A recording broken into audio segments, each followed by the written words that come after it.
very adamant. Yes, he had to. I thought it was quite a sorry affair. It was just when it happened. It wasn't the jubilation, because I think it was a very political decision. It wasn't necessarily the people who wanted it, and it's a very small island. But it wasn't the jubilation that one would have expected.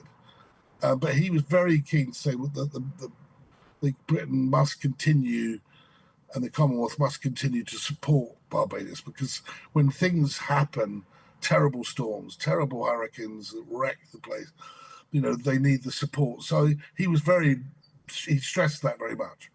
They promised a referendum in Barbados in earlier decisions coming towards a republic, that they didn't hold one. But in those countries where they've had to have a referendum, which followed the Australian referendum, that is St Vincent and Tuvalu, in both of those countries, they both followed what the Australians did. There was no feeling at all. In St Vincent, for example, the politicians on both sides wanted a republic, whereas in Australia, at least John Howard and a select group of Liberals were opposed to, not that many of them put their heads over the parapet, but in Australia we did have prominent politicians against a republic, but in St Vincent all the leading politicians were in favour of a republic. The people still voted against a republic. I wonder what that tells us.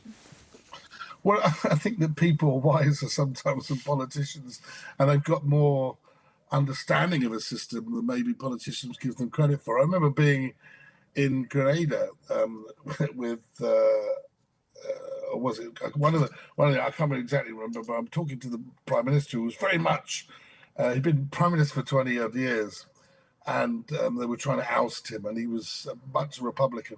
He suddenly changed his tune when because he was one of the first to arrive and greet the king. But I do think that politicians will basically are looking for, they're looking to serve if they're honourable, but after a few years in position, they also want to make sure they're in position. They maintain their position and say that a lot of things are said and aren't necessarily delivered on.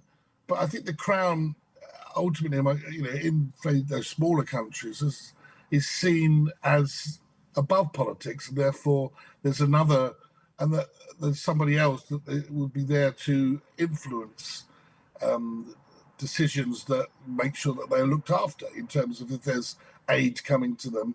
And they've done a lot. The royal family do a lot in terms of the visits to those places. It's been, again, I think that, as you're saying, with this referendum being linked with the voice, a lot of issues over in the Caribbean and the West Indies have been linked with Black Lives Matter, for example, and that's confused the situation, and reparations for slavery, for example. So a lot of that has been all poured into the pot, and it gets away from then what the issue really is about. Do you want to replace a system? And actually, when people look at it, most people don't, because the system has worked well for several hundred